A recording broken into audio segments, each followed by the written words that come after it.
Okay, good morning. How are you? How was your weekend? I want to review with you what we're going to do this week, and then I will focus on two things: discussing some of the themes and reviewing, analyzing with you passages from chapters 9 through 11 of the Prince, and continue with my presentation of the examples that you find in the page on ideas and suggestions for the paper. I will review also with you the calendar, because we're only 4 weeks away from the end of the semester, 5, including this one. And we're approaching the deadlines of the paper, the presentation, the final exam, and of course, there will be either this week or next week a session devoted, a module devoted to the final exam with examples of the questions and a discussion of the exam and how to prepare for it. So, you know the plan for today. On Wednesday, I will introduce and start the analysis of our next Machiavellian text from modern times, and it's by Charlotte Perkins Gilman. It's Benigno Machiavelli, a novella, a short novel that appeared on a journal in 1914 in installments. On Friday, as you know, we will complete our analysis of Ripley's Game and watch a new series of scenes. I posted new readings at the end of week 10, additional chapters from The Prince, one more chapter from Machiavelliana that I recommend that you review because it'll give you ideas and choices, additional choices for the topic of your paper. And in regards to the film, I usually post something, so I posted just a short article about Ripley's Game, a short review with some interesting remarks. The book that we used last week, Patricia Highsmith on Screen, does not include a chapter on Ripley's Game. One of the editors, Wieland, promised that he would publish, that he had a publication forthcoming. He mentions in a footnote about Ripley's Game, about the book, and the film by Liliana Cavani, but either that publication has not come out yet, the book is from 2018, or it came out in German, and I missed it.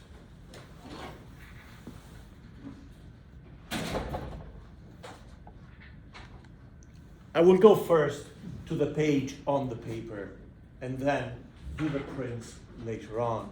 Of course, especially during this segment of the class, feel free to interrupt me for questions or to direct the conversation towards any other topic that is relevant for your project.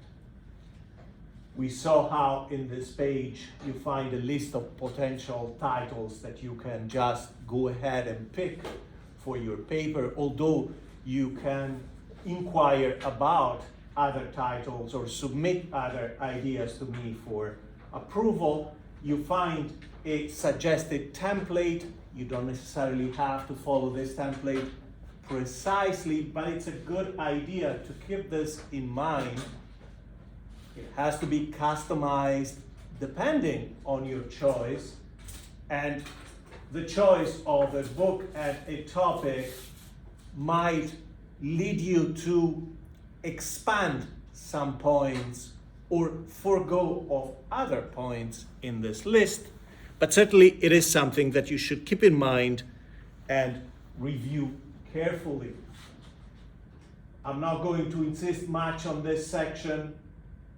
Keep in mind that the most important part is number 3, and number 3 is based just on a few pages from whichever book you choose, just on a few examples, because the expectation is that a quality paper will be able to provide an in-depth analysis, and an analysis that is specific of just 1, 2, 3 examples at most from the book that you find to be the most significant and the easiest to demonstrate to what extent a book such as the one you've picked can be defined as Machiavellian. In order for you to perform that analysis, you have to be able to refer to either the schema that we used, the idea that you have force and influence, that there are various incarnations of both, that in order for a Machiavellian strategy to be compliant with the ideas, the ideology from the prince, you need to have control, achieve, retain, or increase your control over the outcome in a given situation, and therefore you need to give proper attention to the nature of the context where a strategy is deployed, and look at criteria such as, is the strategy is the goal predictable? Is the strategy repeatable? Are the actions and the goals necessary? Are also vital for this. At the same time, the other way to make your analysis sufficiently specific is also to include, whenever appropriate, references to the prince. And again, in some instances, for some of the books, these references will be inspired by the pages, by the references in the book. That is to say, you do find a passage, an example, words that reflect what can be found in Machiavelli, in which case you say, well, when we read this, we should keep in mind chapter 17 or chapter 19 or chapter 7 of The Prince. And this is how that chapter or this Machiavellian passage was reinterpreted. This is what was kept. This is what was omitted. This is what was changed. However, this may not be possible. It depends on the book that you have, that you're working on. In other cases, your analysis of the connections with the prince will not be as specific. That is to say, you will not find a specific passage, but in your discussion of the Machiavellian nature of the ideas and the examples from your book, you can still find it beneficial to say Machiavelli had a similar idea, or Machiavelli had a vastly different idea, and let's look at this chapter, at this passage, at this example from Machiavelli to demonstrate that. Okay? So be specific and keep your focus on the frameworks that were introduced during the class. Don't submit a paper that is generic about Machiavellianism in one of these books just based on what, for example, you might find by Googling the title of the book, by finding some sample papers, which will not necessarily be what I expect, because they'll treat the Machiavellianism in the book in a different way, different from the work done and the focus kept in this class, or in a way that is much more generic, that leads into different directions, such as Machiavellianism as a psychological trait, which is something we've mentioned, but not something we focus on, because it is only loosely connected to Machiavelli. And the connections are based on very minor or secondary aspects of Machiavelli's ideology, which is much more complex, which goes beyond the need for a leader to act as a sociopath, which may happen, but we've insisted on the idea that Machiavelli goes beyond simply recommending that kind of mindset and psychological approach. I've included several examples in this page, particularly from two books. As I said before, I've used the suit because it works well with a template, not because I think this is the best example, but exactly because I didn't want to do the work for you for any other book. It works well because in this case, for the section about the book and the author, in this case, the name Nicolas Anton Giovanni is a pseudonym, and you find a lot of information about the book, reviews, and information about the author, whose name is Michael Anton. And this is plenty, even more than you might need to complete a proper introduction and the first part of your paper. As I said, depending on your choice of a book, you might not find any of this. You might not find much or nothing at all about the author, or you might not find reviews of the book at all, which means you just proceed and expand some of the other sections to compensate for that. I provided examples of the kind of analysis that can be done, which in the case of the suit is rather simple. Wherever you open the book itself is kind of a parody of the prints applied to fashion and high society. So for example, if you take the dedication, which is to John Elkann, a member of the Agnelli family, of the family that whose company owns Fiat and several other brands. They're not just automakers. They're active in several areas as well. In this case, when you read the dedicatory letter to John Elkann, who is, of course, it is customary for members of his family, a very elegant guy, it's easy then to compare the wording, the style, to the dedicatory letter that you find at the beginning of the prints. And so it would be easy to perform an analysis of both content and style, the intent of either author, etc. And this is one of many examples. Same with chapter 1. How many are the kinds of bodies, in what modes they should be attired? It's fashioned after Machiavelli's first chapter of the Prince, how many different governments there are, right? And their characteristics. The second example that you can review more in detail at home comes from another book that is kind of playful and ironic. It is not intellectually deep. However, it is written intelligently and it's a pleasant reading. Can also be found in several local libraries usually. And it's called Machiavelli for Mums. Maxims on the effective governance of children. And again, in reference to what I suggested, that one of your section incorporates information and details about the structure of the book.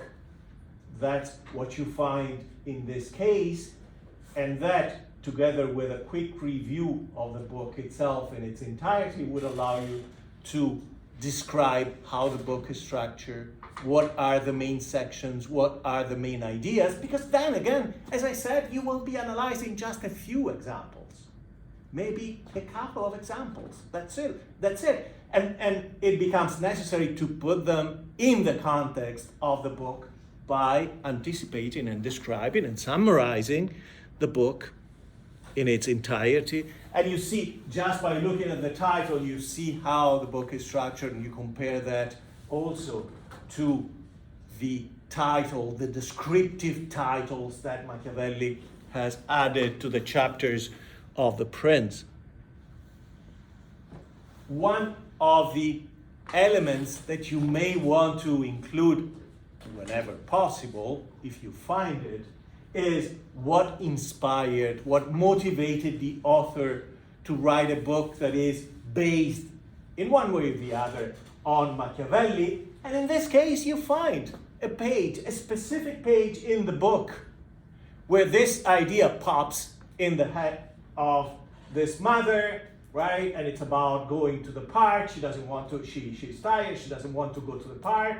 She thinks that her husband should go to the park. And then that happens, and she starts reading The Prince, and all of a sudden she has this intuition that the principles of The Prince can be applied to manipulating, influencing, and controlling her kids, who are driving her mad and are stressing her out. In terms of direct references to Machiavelli, again, there are plenty of them. I included just one to show you that sometimes there are direct references. Sometimes the discussion has to be more thematic than about specific passages, and it is dangerous to be overly generous, and this generosity is also something that Machiavelli discusses in The Prince in reference to leadership and how generosity can be used in a proper manner to acquire influence over the subjects, or in a way that is counterproductive because it will deplete the precious resources of the prince and have a negative impact on the availability of those resources when it comes to critical issues and their solution. Okay? And you have, again, plenty of references. It starts with a reference to Machiavelli, but you have to find then, of course, she doesn't have footnotes that will tell you, go to this chapter and find it. However, as I said, even just by looking at the titles in the table of contents, the titles of The Prince, you will find where Machiavelli talks about generosity. And of course, if you have an electronic edition, you can also use some of the keywords to find the specific passages and go there. Alternative projects, I'm open to that, but submit your proposal to me. More importantly, discuss the proposals that are not along those lines. Some of the examples that are here, there are plenty of digital collections where one could research references to Machiavellianism, and it would be especially relevant if you take the 19th century, the early 20th century, because otherwise what you would find is mostly scholarly academic articles on Machiavelli, which is not what we can analyze. We can analyze the culture that developed around Machiavelli's name if you look at the past, and if you look at non-academic articles. The same could be done with current newspaper articles and journals, but there are fewer and fewer compared to when I created this page. At this point, there are fewer and fewer newspapers that allow you to peruse their archive and download more or look at more than one or two or three or four articles. So this has become kind of difficult unless you can find one. In the past, I've had a few papers about the versions of Assassin's Creed. This is from the past, not the current version, which is quite different, that was based on Renaissance Florence. Okay, and there you find some of the characters mentioned in The Prince, and therefore, and the game included short narratives, the bios and the profiles, the stories of the characters, so something could be developed. But again, if this is completely new to you, don't do it. Don't take that road. You would take that road if you already are an avid player of Assassin's Creed. And then you can find a way to both find the game from the past, install it on a platform that runs it, and explore that game, take screenshots, etc., etc. Same thing with films and TV series. Don't opt for a film thinking that it will be easier because you have to watch a film instead of reading a book. Because in most instances, the analysis of the Machiavellian theme from a film is more difficult. So, acquiring some knowledge of the material seems quicker, but the analysis requires more time or a different kind of eye.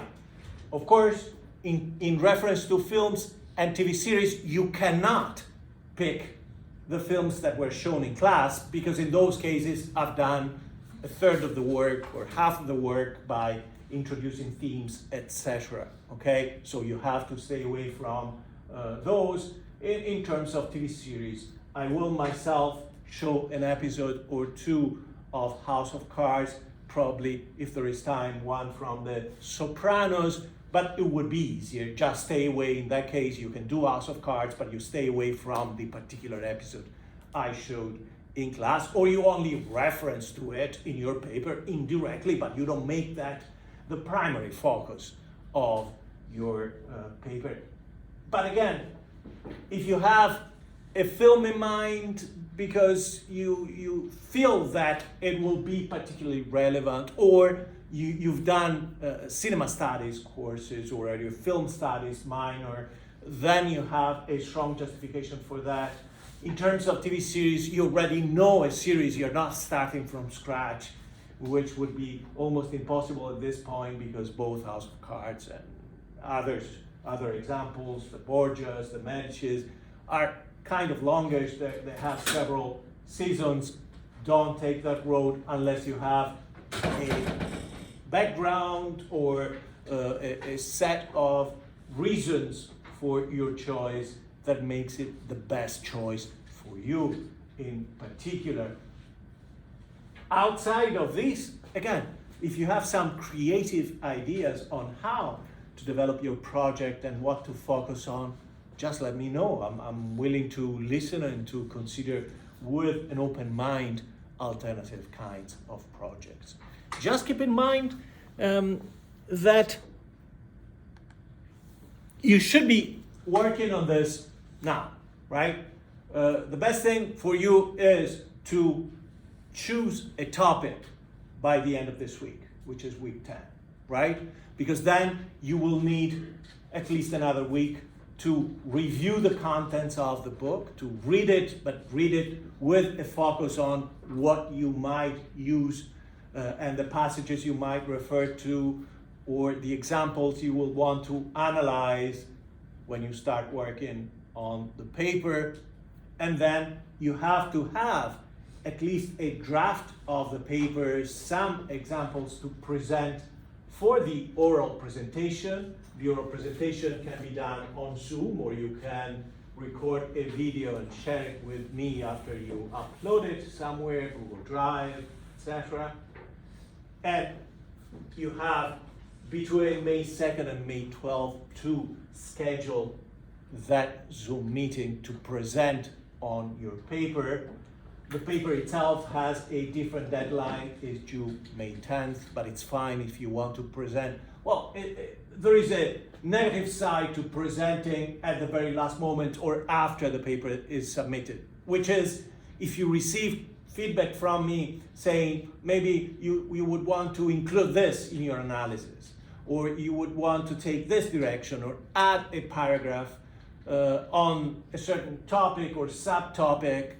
If you do it at the last moment or after the paper has been submitted, then you miss on that opportunity. The other thing is that May 12th means that you have the final exam. The next day you may have other exams from other classes. So the sooner the better, even if you don't have a complete paper, because the presentation is based on the best ideas. And the best format for the presentation, whether you do it in person, in front of me, and engage in a quick exchange with me at the end, or whether you do it with a pre-recorded video, the best format is show and tell, meaning you put on the screen passages from this book, or if you have a TV series, a film, you may include a short clip or put some screenshots from the film, and you perform your analysis. live, or simply by providing your ideas on a certain passage without reading, otherwise it wouldn't be a presentation. And it's a relatively short presentation, 10 minutes are not that much, so you don't need a formal introduction for the presentation. That is for the paper. You don't need to add much information about the author. Leave it to the paper. Just focus on one or two examples and show your ability to master the language of the analysis and to elaborate on and articulate the ideas of your analysis. Okay, so you're showing the expertise that you have gained on the book itself, right? Same for the conclusion. You don't really need much of a conclusion for your presentation. So the presentation, the introduction, and the conclusion should be the shortest possible sections of your presentation, and the rest would be, in this chapter, we find this passage which tells us how Machiavellian this book is, or that this book claims to be Machiavellian, but isn't. Let me read and provide some background about Machiavelli, some ideas, or let me bring to the screen also a passage from Machiavelli for a comparison, etc. So that's how the presentation should go, which means you don't have to have the whole paper ready for the presentation, and you can in fact schedule the presentation right after May 2nd during the last week of the classes. Of course, besides doing it live on Zoom, if you want, you can schedule a meeting in my office. I'll have office hours during that week, or you can try, if I'm around on campus at other times, I can make time for you, so you want to, and you can present in front of me, okay? As I said, we'll discuss the final exam. I'll offer some details later on this week or next week, but keep in mind the calendar. Keep in mind that you will need time because, for example,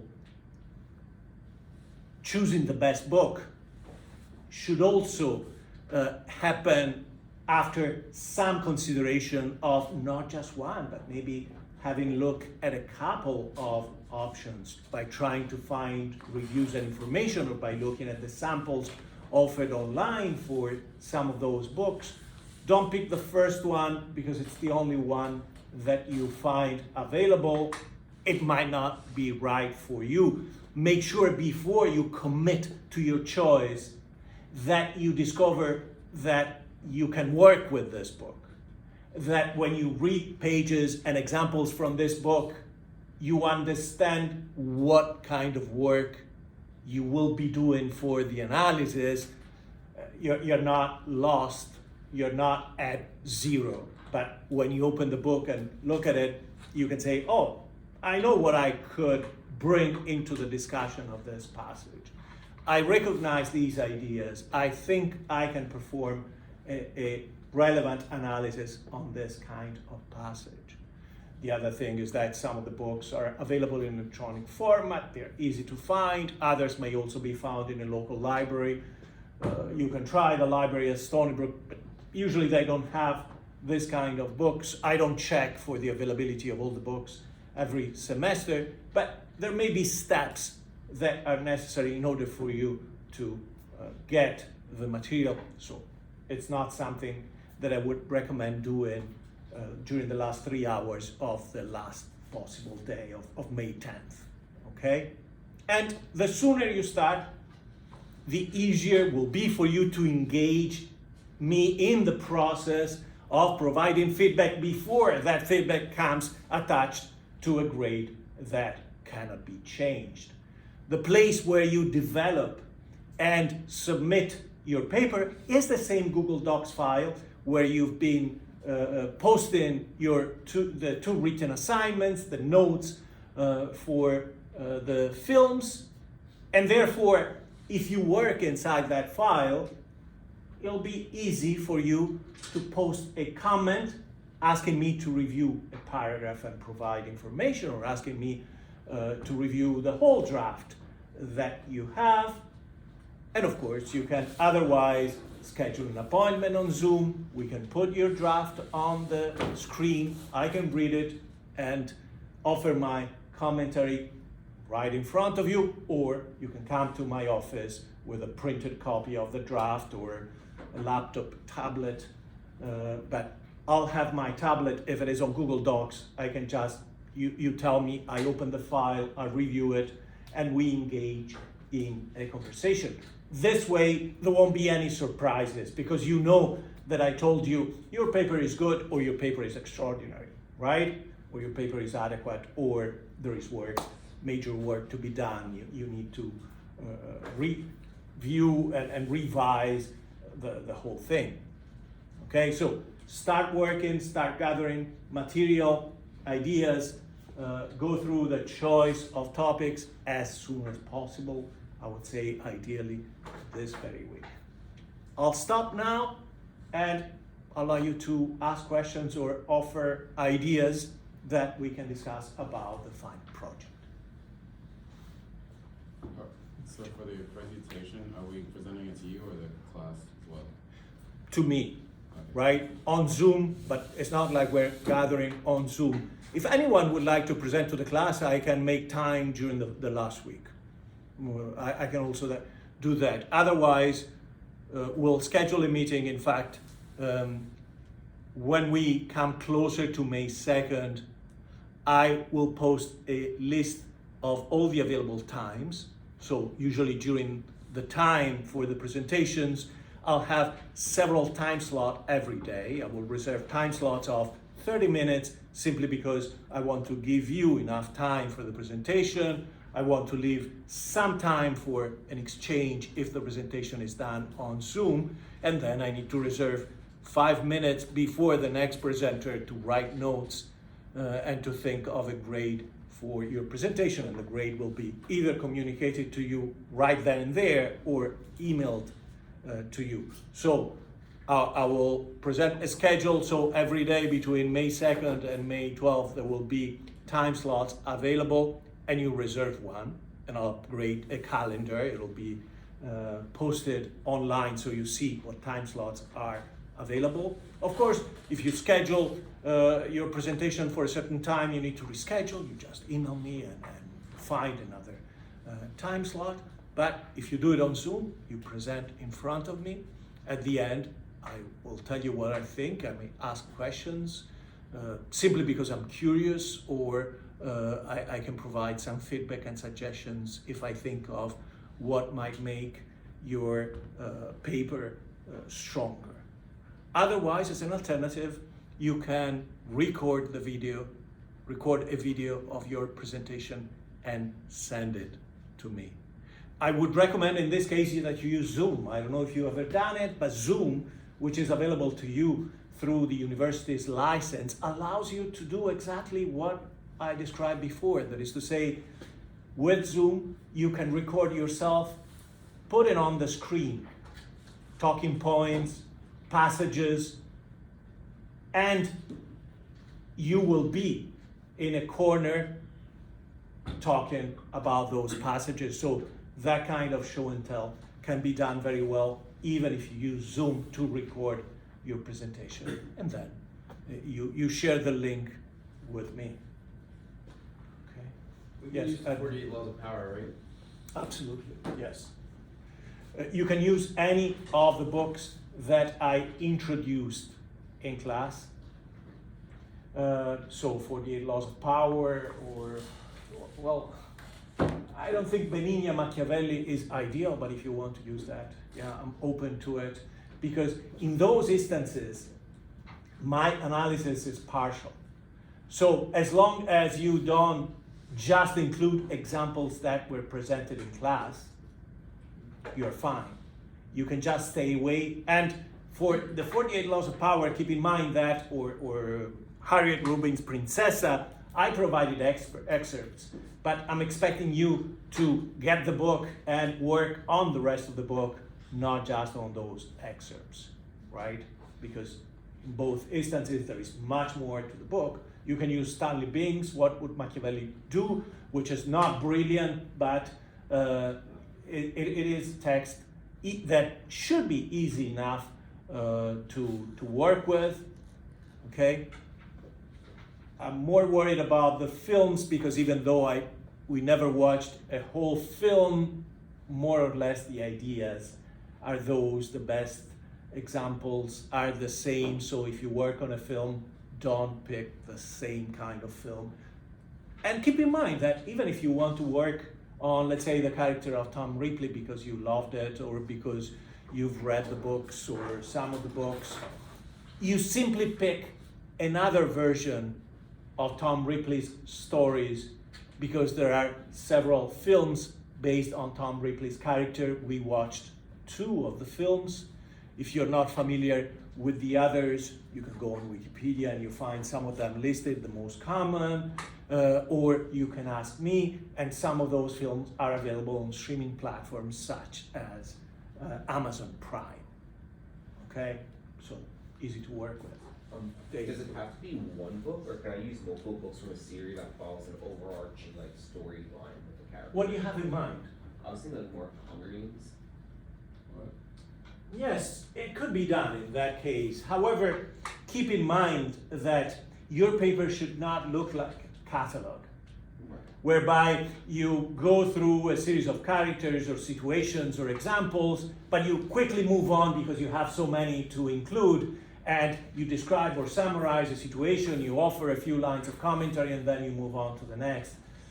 You need to have a small number of examples so that you can provide a more in-depth analysis together with description, summary, etc., right? You'll have to do that as well. You'll have to include quotes, whether you work with a film and you transcribe lines or dialogues or reproduce passages from the book, and which is why I would recommend that your paper be between 2,000 and 3,000 words, closer to 3,000 words if you include plenty of quotes.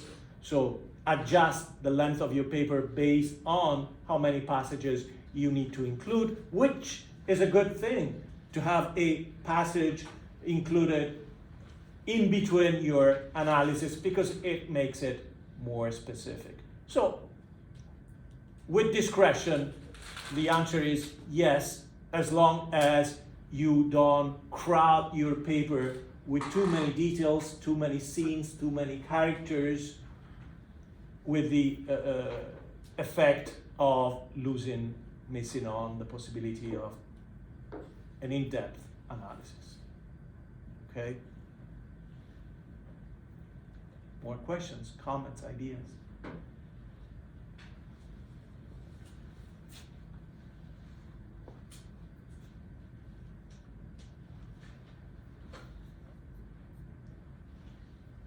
Yes. What episodes of House of Cards are we gonna watch in class? Pardon me? What episodes of House of Cards are we gonna watch in class? Selected yet, but some episode from the first series so that anyone who hasn't followed the entire series can get into it and understand it. But if you want to know in advance, because you want to start working yourself on that as a topic, send me an email and I'll send you the episode number, the season number, the episode number, so you can start drafting your paper about other episodes or other ideas. And again, I'm not saying that you cannot refer to that episode at all, just it shouldn't be the center of your paper, the focal point of that paper. I just want to avoid that kind of overlap, okay? Or vice versa. If you have already some episodes in mind, you can send me an email saying, will you be discussing any of these episodes? Either way, okay? And as I said, there is much more beyond the list, beyond the examples. There are plenty of, not just TV series. I've had students working on cartoons that had a strong Machiavellian theme. So if you have something in mind already, and you have some particular attachment to a certain kind of content, let me know. I'll review it. If I'm not familiar with it, I might ask you where I can find information, and I will give you a go-ahead, as long as you feel that you can perform a specific kind of discussion and analysis of that series books, collection of articles, etc. If you know other languages, you can expand the range of options to other languages as well, as long as lacking a translation in English is a language that I can read or at least read and understand. Meaning, if you want to do it in Italian, there are some nice options in that language. In French as well, there are several options. In Spanish, there are several options, and that would be the extent of what I can allow based on my linguistic competence, unless you want to do it in Latin, on a Latin text. But those are translated usually. Okay, that's it for now, and I will ask you again what progress you're making, what choices you've made, if you've chosen a title, what title that is, or later what examples you have in mind from those books, etc. I want both to see that you're working on this and offer my support, engage in a discussion with you to make your project the best possible project. So I want to go back to the prints.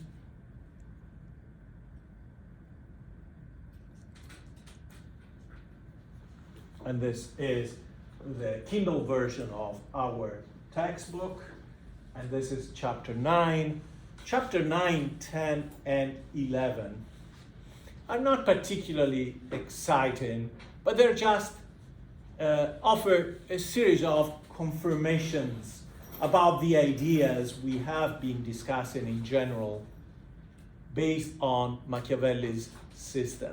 That is to say, you find references to the necessary combination of force and influence to acquire, retain, or gain, or increase their control in a political situation.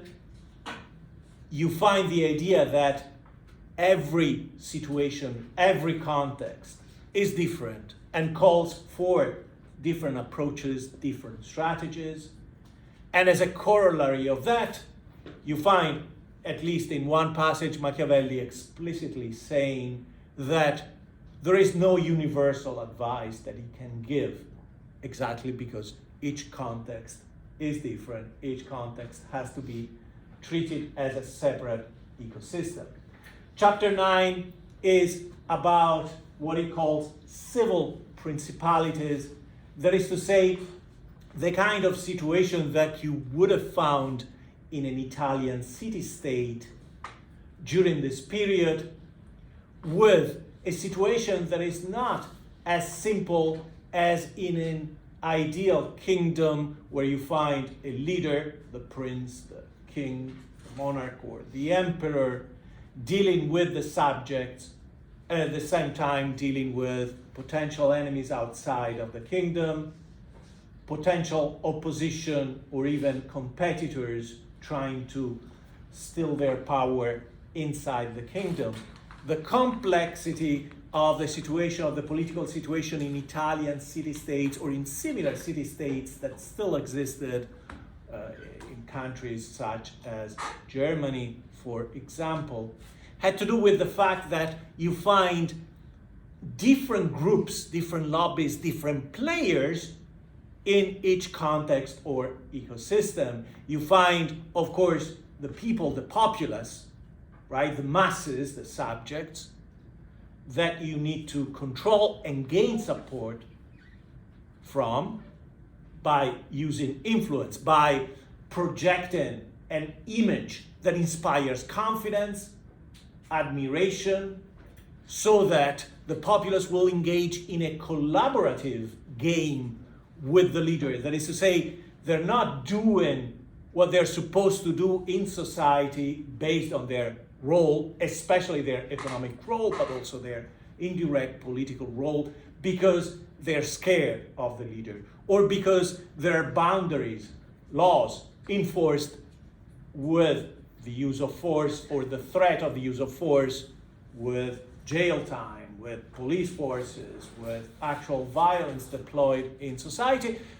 But that would be too expensive. No, the populace has to be willing to go along with the decisions of the leader and support their policies.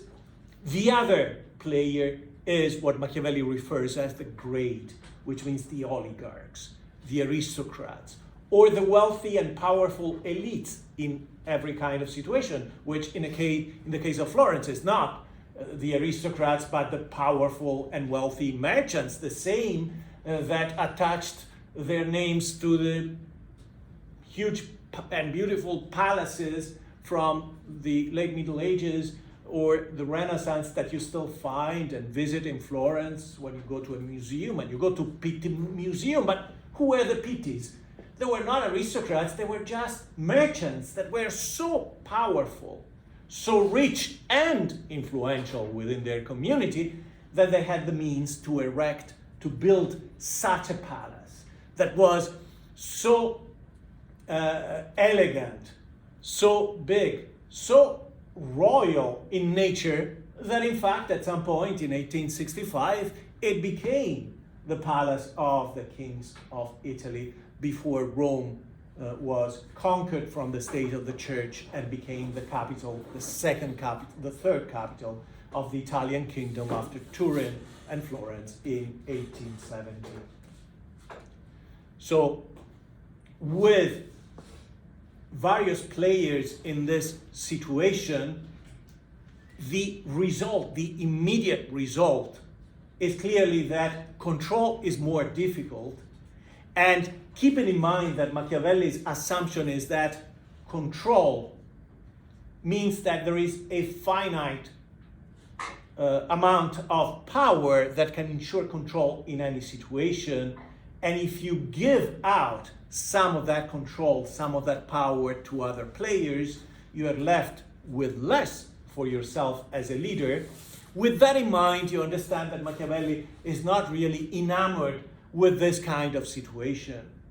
Especially keeping in mind that in the back of his mind, in the back of Machiavelli's mind, he has as a focus the goal of providing solutions that can be quickly and easily deployed to meet the challenges of either Italy as a whole during his time, fighting in a series of wars against France, Spain, the German Empire, or Florence, but Florence being placed in the context of those wars, of those political crises. And therefore, this is not at the forefront of his concerns, because there is something else that needs to be addressed in the context. That's why Machiavelli goes through these chapters in a performative way, just expanding on other ideas and trying to cover in a somewhat comprehensive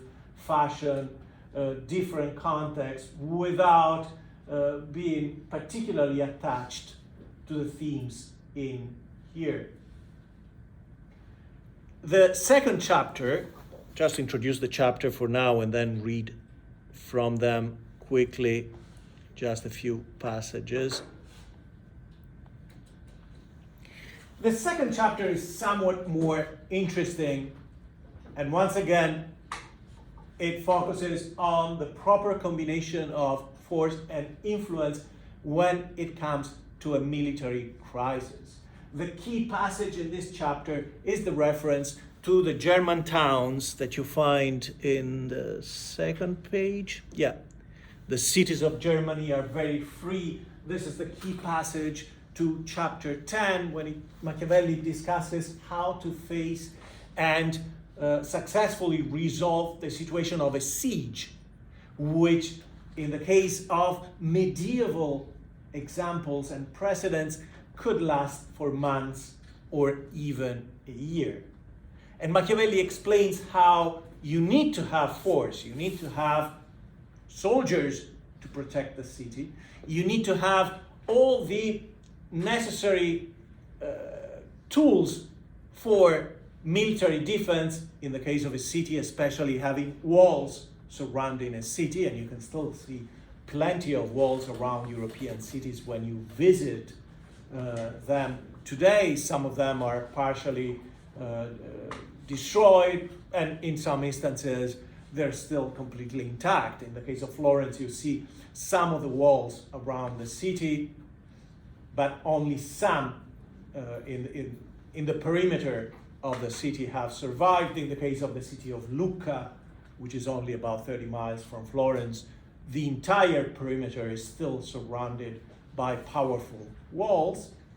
But soldiers and fortifications alone are not enough if the psyche of the citizens who are inside the city is affected by the siege to a degree that they lose faith and lose hope, especially when they see that the enemy who has control of the territory around the city is scorching the countryside, is burning the farms and the fields, destroying the fields and the local agriculture that supports the existence of the city. And Machiavelli says the prince, the leader, has to have enough influence to reassure the citizens that the siege will come to an end and they can rebuild. And Machiavelli has this economic view of the priorities.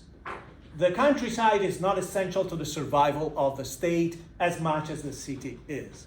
In the countryside, it doesn't matter what and how much will be destroyed, because the land is the land, the soil is the soil. And from the soil, once the enemy has left, you can plant seeds and have a new crop. And the rest will come. Whereas the city is the center, the driving engine of the economy, through the activity of the merchants, to the manufacturing businesses, and all the other businesses that exist in that city. That has to be protected, because in that case, destruction would slow down the economy, the commercial side of the economy, which is the side that produces more wealth. And as I said, so the citizens inside suffering during the siege have to be reassured by the leader. They have to trust that the leader will see them through, that they will survive and rebuild. One thing that must be said in reference to this chapter and this paragraph in particular is that Machiavelli is a little behind the technological evolutions of weaponry during this time. That is to say, doesn't pay proper attention to the effects of artillery, which he should have seen during his life, for example, during the invasion of Charles VIII, King of France, in 1494. And Charles VIII had 2 or 3 dozen powerful cannons that he deployed during the siege around different cities in northern Italy. And there, of course, the cannons can bring down the walls, more importantly, can destroy the psychological strength of the citizens, because it's much harder to withstand a siege lasting weeks or months if you have to suffer a daily bombardment, right? Bringing destruction into the walls of the city. So that psychological effect, that powerful psychological effect of an artillery bombardment is not properly included in here. Finally, chapter 11, in just a minute. Don't miss on the irony in chapter 11. Chapter 11 is about the church and states created or controlled by the Pope or by cardinals.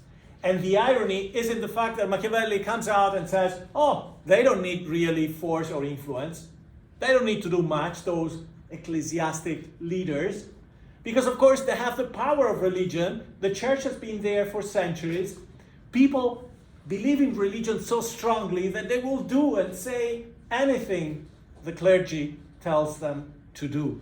And there you see the despise that Machiavelli has for the church. I mentioned how Machiavelli for sure was not religious.